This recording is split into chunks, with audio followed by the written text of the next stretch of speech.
WSBK Indonesia 2022 sudah di depan mata. Kini, sirkuit Mandalika tengah getol mempercantik diri. Salah satunya yakni melakukan penghijauan. Mandat PUPR soal penanaman pohon dan penghijauan sirkuit Mandalika mulai dilakukan. Lantas, bagaimana progresnya? WSBK memang akan sebentar lagi dihelat di sirkuit Mandalika, tepatnya pada 11 hingga 13 November 2022. Kini, Pertamina Mandalika International Street Circuit terus melakukan pembenahan. Meski sirkuit Mandalika kini terbilang sudah cukup cantik, dengan pesona laut dan perbukitan yang mampu memanjakan mata, namun Mandalika terus melakukan pembenahan demi mempercantik diri, salah satunya yakni penghijauan. Seperti yang kita tahu, jika sirkuit Mandalika banyak mendapatkan keluhan soal suasananya yang begitu panas. Demi membuat sirkuit Mandalika makin sejuk dan juga nyaman, banyak dilakukan penghijauan di berbagai lokasi, baik itu di dalam maupun di luar sirkuit Mandalika. Nampak para pekerja getol melakukan reboisasi alias penanaman kembali di area jalan provinsi. Pembatas jalan antara ruas kanan dan kiri tersebut mulai ditanami oleh berbagai pohon. Hal ini harapannya mampu membuat lokasi sekitar sirkuit Mandalika selain makin cantik juga semakin sejuk. Tidak hanya menanam kembali beberapa pohon di pembatas jalan, para pekerja juga nampak sibuk menyirami rumput yang sengaja ditanam di pinggir trotoar. Nampak penanaman pohon dan juga perawatan tumbuhan lain juga tengah getol dilakukan. Kini, penghijauan di area sirkuit Mandalika sudah mencapai depan sirkuit Mandalika. Memang sebelumnya, Menteri Pekerjaan Umum dan Perumahan Rakyat atau PUPR, yakni Basuki Hadi Mulyono, meninjau infrastruktur di kawasan sekitar sirkuit Mandalika.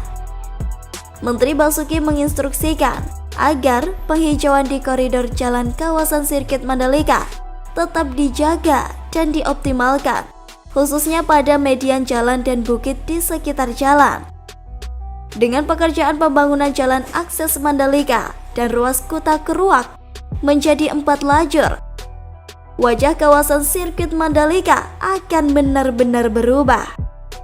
Tingkatkan penyiraman pohon di sekitar jalan minimal 2 kali sehari, pada pagi dan juga sore. Penggunaan pupuk juga ditambah agar pohonnya hidup dengan subur, kata Menteri Basuki dalam keterangan persnya. Kementerian PUPR juga tak lupa menata jalan bypass Bil Mandalika sepanjang 17,3 km. Penataannya meliputi penanaman rumput dan pohon bougainville, tabebuya, ketapang kencana, dan pule di median jalan. Penghijauan di jalur lambat melalui penimbunan tanah dan penghijauan bukit di sepanjang jalan bypass Bil Mandalika. Dan ya, nampaknya saat ini penghijauan di area sirkuit Mandalika mulai getol dilakukan. Mengingat event WSBK Indonesia 2022 akan dihelat tinggal hitungan bulan saja. Tentu saja jika ditanam mulai saat ini, harapannya kelak saat digelarnya event akbar tersebut, pohon-pohon dan rerumputan sudah tumbuh subur dan membantu mempercantik sirkuit Mandalika. Penghijauan ini juga diharapkan mampu membuat sirkuit Mandalika nampak jauh lebih adem dan juga sejuk.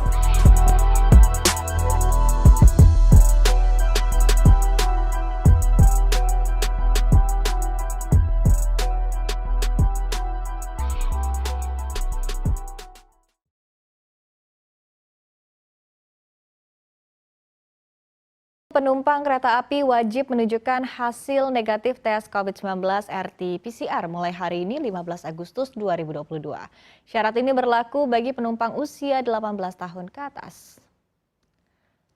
Secara khusus, penumpang kereta api jarak jauh yang baru menerima vaksin kedua dan pertama wajib menunjukkan hasil negatif tes RT-PCR 3 kali 24 jam.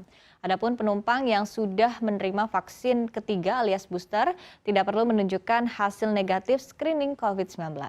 Sementara calon penumpang kereta api jarak jauh dengan usia 6 hingga 17 tahun yang telah mendapatkan vaksin kedua tidak perlu menunjukkan hasil negatif screening COVID-19. Sementara penumpang yang tidak atau belum divaksin dengan alasan medis wajib menunjukkan surat keterangan dokter dari rumah sakit pemerintah. Di sisi lain, pelanggan dengan usia di bawah 6 tahun tidak wajib vaksin namun wajib ada pendamping yang memenuhi persyaratan perjalanan. Manajemen Kereta Api Indonesia atau KAI menjelaskan, penumpang pada masa transisi 15 hingga 17 Agustus 2022 yang tidak dapat menunjukkan hasil negatif RT-PCR bisa membatalkan tiket dengan pengembalian 100%, serta dapat dibatalkan paling lama sampai dengan 7 hari setelah tanggal keberangkatan. Penumpang juga tetap diwajibkan menggunakan masker selama dalam perjalanan dan saat berada di stasiun serta melalui pemeriksaan suhu tubuh di pintu masuk.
Memastikan bahwa tanggal 20 harus dibuka. Maka tadi dari pelaksana Pak Alex ya, dan teman-teman konsultan sudah menyampaikan bahwa Sabtu itu dilakukan uji coba untuk kendaraan besar internal ya, belum dibuka. Oke. Ya, dan kita lihat di sini 2% yang belum diselesaikan. Saya minta malam ini sudah selesai semua. Di sana kurang lebih tadi 5% ya. Tapi insya Allah juga saya minta malam ini bisa diselesaikan, yang sehingga harapannya besok ini tinggal pekerjaan-pekerjaan yang kecil-kecil atau pekerjaan pengenat dan sebagainya ini bisa diselesaikan untuk besok.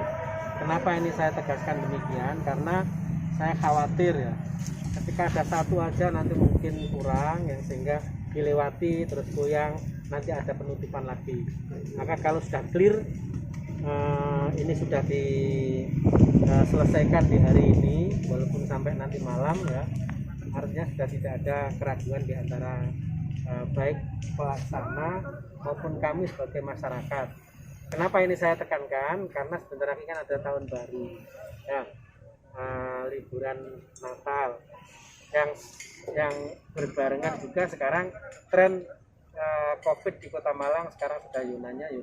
Kalau ada kemacetan ya, ini rawan untuk tertular ya, ditular dan menularkan virus, sehingga nanti titik kemacetan yang karena kayu tangan insya Allah teratasi, titik macet karena jembatan Kedung Gandang insya Allah juga teratasi di akhir tahun 2020.